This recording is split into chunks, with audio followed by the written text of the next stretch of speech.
and welcome back to the Cornelius Seed Podcast. I'm your host, Juan, and today I'm joined by Luke Davis and James Cornelius.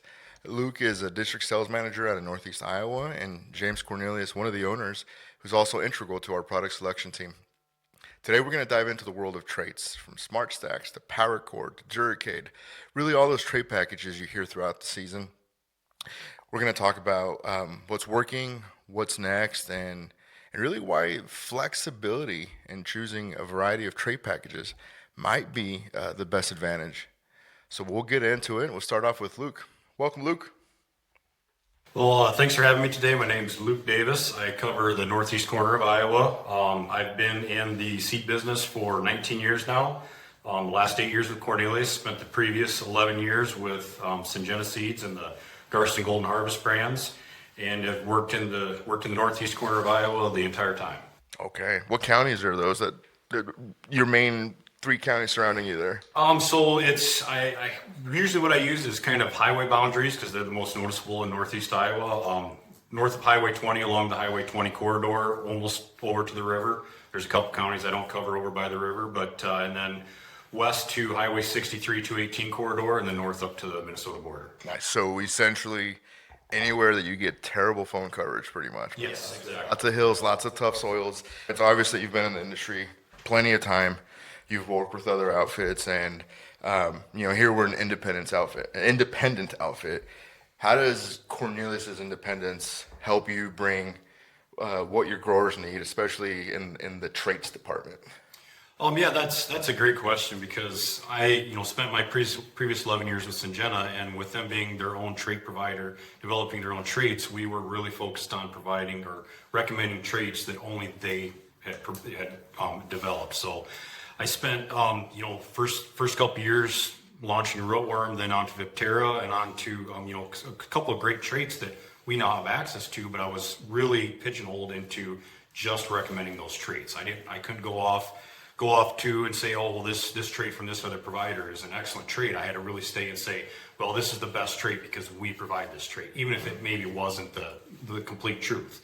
So with Cornelius being able to access traits from all the trait providers, I can really focus on kind of the genetics first and then follow up with the traits. Or if it is a situation where they, for example, I have 6 ethanol plants in my district, plus the river market, plus livestock. There's a lot of continuous corn. I can go out and look at, okay, I have continuous corn for X amount of years, and I've had terrible rootworm pressure. Maybe we can rotate traits from year to year to year so we don't develop resistance any faster than we already are. No, that's absolutely key. Like you said, that flexibility is definitely key. And you're taking into account, your footprint and the ethanol plants, everything around you there. As you're going through and turning that into recommendations for folks, what's some of the troubleshooting steps or process that you go through? Because not every grower is the same, right? Not every operation is the same. I'm just curious on your process around that. So, I like to figure out what are their management practices in their operation.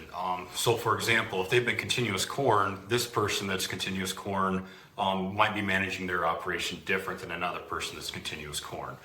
For example, are they spraying a fungicide, and when they're spraying that fungicide, are they possibly putting an insecticide in with it to help control some of the rootworm beetles? That recommendation is going to be different than the customer or grower that's relying solely on the trait to manage their rootworm pressure for them from year to year.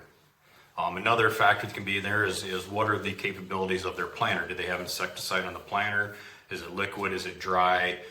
There can be multiple management practices that can affect that. One thing that I don't think a lot of people consider is kind of the way that the rootworm trait works. And I think that's something that gets missed by a lot of companies because they just want to talk about how they're a trait provider and their trait works.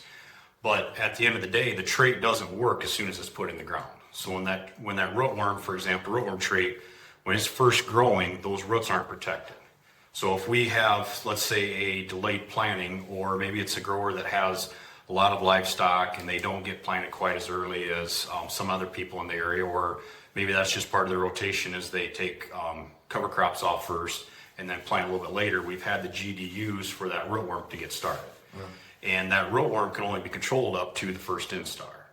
And if we don't get planted until after that rootworm's almost fully developed, any trait on the market isn't going to control that rootworm. So maybe there's more management practices with that, and asking those questions and understanding, providing with that information that we still need to use the trait for that maybe next, second, or third flush of rootworm that are coming, but that first one maybe needs to be controlled with an insecticide or some other mode. Yeah, I mean that makes it. There's too many there's a ton of variables into there, and I actually was going to throw something here at JC after I mentioned this. Is that your decision tree right there is really identifying right what's that problem around the field, and then you might offer a custom bulk box or whatever because maybe you don't need that everywhere. Luke talked about JC James talks about his how he's deciding what traits to offer or what package he's going to approach. How do you, from the product selection perspective, I'm trying to say it here. What I'm trying to get at is that, we've got the luxury to be able to offer a trait or a genetic from a certain supplier and then get their competitor's treatment package layered on top of it. Does that work into your decision process as you're bringing it in? Just kind of. Yeah, I think every time when we start with selecting hybrids, whether varieties or hybrids for corn, soybeans, even alfalfa, the first thing that we care about is the genetics, the base genetics, making sure that they yield, making sure that they stand, making sure they're going to be harvestable. And then you look at what kind of protection you can put on top of them. There's places now with the variants, up north, you got problems with first year corn having from one variant, and out east they got another variant. Hopefully the day doesn't come very soon when those variants cross paths and we get everything together, but Mother Nature will probably eventually do that. The great thing is you can use different traits that have more control for the heavier pressure situations, and you can have some other options that might be less expensive traits that you can put on the acres that you just need a little bit of protection, right? Soil applied insecticide, to that point, if it's a small plant, the rootworms have to eat the plant in order to ingest the protein that kills them. So if you got a really small plant because it's late planting due to cover crops or second cropping or something like that, then the bugs are bigger and they're taking more to eat. So you're just killing more of the root mass in order to do it. That's why a lot of times when you're also evaluating, not only would it be the trait, but also sometimes root regeneration can have a good thing. Actually, our TS201 that's in our meristem pails, Gardex, that stimulates some root regeneration after, if there is feeding or damage done to the roots, it can help grow stuff back. So that's a great, another product to add to it. But the whole point is you have to evaluate what kind of pressure you have, and then you can know which trait level you have. If you want to go the full control and best you can, you got to go all the way to SmartStax Pro right now. Vorseed doesn't quite have as much protein expression from the Herculex trait, so it's not as protected as the SmartStax Pro is. And then you step down to a few other traits in the market, which in lower infestation levels still have their place. Or maybe what we do is we use a straight SmartStax with an insecticide, or a straight SmartStax with the TS201 product. And then you can put those on there. Other things we've seen is trying to, well, hey, we got a lot more western bean cutworm coming out in the fall, and lots of this year I've never seen so many fatty worms on ears, and having that Tricepta with a Viptera trait in it has made huge differences in how much fungal is in the ears, how much disease, how much damage to kernels. So that amount of expression makes a huge difference, and that's where whether you're picking the PowerCore versus the Tricepta versus the Double Pros, all things to keep in mind as well. Thank you for that, and I know I kind of just threw that in there, and for me, one of the big goals in doing this podcast is that we, our last episode was talking about our conventional lineup, our non-GMO lineup, and it's absolutely excellent. And we wanted to follow up with a trait conversation, and we have an older episode from last season where we go into all the different traits. It's a conversation with JC, and so encourage you folks to check it out if you want to go in deeper into some of those specifics. This one here, because we can talk about all of them and be up here for 2 or 3 hours, kind of want to keep it around what Luke mentioned. he mentioned whether it was PowerCore, Tricepta, SmartStax Pro. If you could dive a little deeper into what I would say is these three, four, five traits packages that are kind of on the forefront now, and just kind of tell us about how them in our lineup, if you will, please. Yeah, so I guess right now with Tricepta and PowerCore being our primary above ground only traits, so if you're in a situation where you don't really have rootworm issues, rotation's still working for you, or if you're going to do something like insecticide or the TS201 to get the variants away. So that's going to give you just above ground protection. Like I said, the Tricepta's got a little bit up on the PowerCore because it has the Viptera trait, so it helps get those lepidopteran species faster. One thing that's really cool about Viptera trait, again, it goes back to a Syngenta trait now being brought on a Bayer pipeline stack, is it expresses its protein that the kills the bugs in the silk, in the entire vegetation of the plant. So as the earworm is eating its way to the kernels, it dies before it gets there. A lot of times the expression amount of protein in, say, the PowerCores or the Double Pros, they had to eat a kernel or two in order to die. Therefore, you still had that mechanism for funguses to get in there and then start spreading to another 5 or 6 kernels. When we got to some of the older traits, and just like Herculex 1 on its own, it would have to, the bugs would eat 5, 6 kernels before they would die, so then it just would multiply the factor, right? So those are great things to go. Obviously, PowerCore gives you that flexibility on more 2,4-D and herbicide options. You just have to weigh that out with which way you want to go. When we're thinking the rootworm situation, like I mentioned, I mean, SmartStax Pro is the biggest hitter right now. VT4P can go on medium to moderate pressures, and then if you add an insecticide to it, you can probably bing in. That has the RNAi technology in it, both of them do. And what that does is it breaks up the messenger RNA, interferes with it, so they stop making proteins inside their body, and then that causes them to die. The downside to it is that process takes longer, because rather than it breaking their stomach midgut and making them stop eat, they keep eating, and then they actually have to basically die of malnutrition from a protein not happening inside their body. So that's why we'll always stack that with other ones. Really cool thing coming down the pipeline are some of the new traits. Obviously, XtendFlex and Enlist have been out there. I think if you start looking at first trials, when you talk about it, not having dicamba available this past year has been a big hit on that. But I just looked about 3 or 4 first trials here the other day, and some of our Roundup XtendFlexes were actually winning the trials. That just proves how much yield potential there is there. So whichever package you can run with, you'll be great. Viconic is a new trait that's coming down the pipeline, and it's going to add, combine the 2,4-D and the 2,4-D and the dicamba together, plus some other protection there. And that's, I think, really going to be a game changer for farmers, because we can really go back to use whatever herbicide management you want, but you can pick the right bean for the right acre always. I think the other thing is for the guys that maybe still don't want to spray dicamba over the top, you don't have to. You don't have to come back with it. You could use it as a pre-emerger. You don't even have to use it at all, but you don't have to worry about volatilization or drift coming into your field and dinging it up.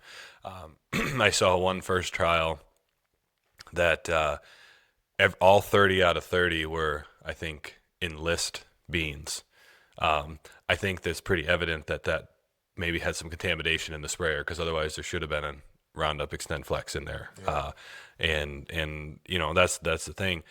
So those are two things on the soybean side, and some other. And the great thing is Syngenta's coming out with DuraStax, new reformulation of basically taking chrome and Duracade, putting it back together in another way, and it's actually enhancing the efficacy and how much protein expression there is in the plant. So that'll help with killing the bugs faster, as well as where they're seeing a lot less troubles inserting it. So they can get it in more genetics, they can get it in better genetics, and not have any kind of yield drag getting it in there. So kind of like when they brought out chrome, the reason they had such a big yield yield benefit is because they remolecular stacked the trait inserting it, and they didn't cause as much damage putting it in. So they got 10, 15 bushel bounce right there.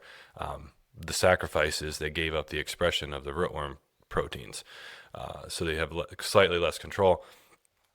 But the cool thing about the rootworm is you got Syngenta there. Corteva is going to be coming out with an entire new combination of multiple stacks, new mode of action. And Monsanto or Bayer, that pipeline is coming out with their an entire new stack. So realistically, here in another 5-6 years, there's the potential that we have brand new traits. Some are cry traits like they are. Some are different mode of actions. Some are completely different entirely and won't have any of the same traits that have been on the market in there. So we hopefully will be able to see a complete reset in some control of rootworms moving forward. The reality is if you have super high infestation levels, the best thing you can always do is switch to beans. Have you had scenarios where folks just don't want to? How have you supported them with other things that we offer? Yeah, so we've run into that before where, even the grower didn't have the opportunity to go to a insecticide because of their planter setup. And they used a SmartStax Pro, and they still had such extremely high pressures of rootworm, they were going to have to go to soybeans, but some of their ground was, you didn't have the option with soybeans. It was highly erodible ground, so they have to plant corn. And, we worked through what are some things we can do. So they did actually end up going to a different insecticide product. They stacked it with SmartStax Pro, and they've looked at a couple other products on the market to control rootworms. And with a kind of a genetics first approach and then work backwards to the traits, they were still able to get good control. But in the area where they needed to, they were able to switch to soybeans. And with the soybean packages we have and the traits we have in soybeans, they were able to make their option based off of what they could spray and what worked best for them. I've always wondered how you guys handle the give me your plot winner conversations, and it sounds like the plot winner might not do what you need it to do there. And like you said, working backwards, and both you and James mentioned is, you guys start with genetics, whether it's you guys on the product selection team, or you tackling a problem that someone's going to mention. Jay, I feel like I interrupted you. Well, yeah, you never want to talk over the host, right? But Luke kind of sparked a thought in my mind. I think in some of these super heavy infestation levels, where you're getting tons and tons of eggs and hatch, and it seems like we're not getting the weather to mitigate rootworm eggs over the year. I mean, like super freezes really doesn't affect it. I think it's the wet springs that can kind of drown out or kill the larvae. Actually, and then dry falls like we're having right now just results in the eggs maybe being laid a lot deeper, which then results in the GDUs not getting that deep as long, and then it just makes the hatch later. So that's when it's very important to add, you think about these different things. We've talked about granular insecticides, we've talked about trait packages, and we've also talked about biologicals here. So one thing to think about is your granular insecticides are going to survive 30, maybe 40 days at most. The traits, Luke pointed out, when they're young plants and if they're exposed at the wrong time, there's just either not enough root to keep the plant going at that point in time, or the insects are so much bigger already because they've been on a different crop and then move over to the corn. So it's just really hard to do. But then that trait can give an expression control later than what the granular insecticide might last or liquid. And then we moved into biologicals, and the biologicals, sometimes the issue with them giving control is it's got to be the right conditions for them to survive. Just like the roots want to grow, do all these things, the granular insecticide is going to be there. As long as it rains just a little bit and activates it, you're ready to rock and roll. It doesn't really matter the temperature. The traits, they're going to have the proteins in the roots, so it doesn't really matter what's going on. The biologicals, though, they can extend some of that life even farther of control into the season. So when the soil applied insecticides basically all worn out, when the traits at a certain point in time, when you have very large root masses, the amount of protein per mass of root is actually being reduced. It's focusing on making grain at some point in time. So it has to, again, the bugs have to eat more to die. Therefore, at that point in time, bringing in the biological that helps stimulate root growth and deter rootworms from finding the roots is a great thing to have that protection later in the season. So always to combine these things and take all the products across the industry, put them together to make the best options. I appreciate you saying it that way, especially because so often folks can get into the trap of saying this is the best thing since sliced bread, but you guys talking about, no, there are places where this product's not going to work. We're not just reading off marketing brochures. So no, thank you for that. I know we can talk about this topic for hours and hours, especially me, and so I just really a goal here was to touch base with folks and kind of share with you a sneak peek really into our lineup and the diversity of not only just genetic packages but also the technology and the trait that's offered with it. You get a chance to meet Luke, and I know we'll have other opportunities to touch base with him. And I think, is there any other thoughts around the trait conversation you guys want to make sure we don't miss before I do a famous closing question for Luke? Well, I guess, for me, kind of back to that independence thing is we're not locked into one trait. We can work with somebody on, maybe they think that they're starting to see some resistance to one of the traits. We have multiple other options in that same control family. So maybe it's rootworm, the SmartStax Pro is probably the best option for heavy infestation, but we have access to Duracade. We have access to other options along with the biologicals, and we can move quickly as an independent to find other options if there's other options out there. And that's probably the most exciting thing is we don't have to sit and wait that, we've got something coming down the pipeline, so we can't pick up this new offering and offer it to our customers. We have that opportunity to do that. And that to me is the true advantage of an independent is we can move quickly and put together the best solution for our growers to get them growing in the right production and have the best profit. No, absolutely. And thank you for talking about what excites you on what James mentioned. Is there any of the trait packages he mentioned that you've thought there's an issue when we've needed to address, whether that's popped up, whether it's the Viconic or the DuraStax or any of that? I'll probably go back to something that we have right now. The VT4 Pro was something that I didn't originally think that it was going to bring that much value to our, because we had SmartStax, we had SmartStax Pro, and then then I realized it's got the Viptera product in it, Viptera trait. So Viptera is probably the best trait in the market for its control. Like James mentioned, it controls from the beginning, and it is 100% control. I've seen it control black cutworm right to the row to the plant, whereas other products did not do that. And that's an insect that we really can't control any other way. It's so hard to try and scout for them, and it's not an every year insect, but when it does come in, it's devastating. And we've seen it in conventional and organic fields. And now with that VT4P with the Viptera trait in there as well, that's another option that we just didn't really have, that nobody really had before. And in those, like James mentioned, in those low infestation areas where we can put either the TS201 biologicals with it, or we can put an insecticide on planter with it, it's a great option to have the best control in the market in those low infestation areas. Yeah, a lot of people are given a hard time to VT4P so it doesn't have glufosinate tolerance. You can't spray Liberty on it. But if you're going to look at situations where you have concerns of one of the variants, and so even if your first year corn, you want a little protection, some of the pricing has been better suited now to adopt that VT4P product.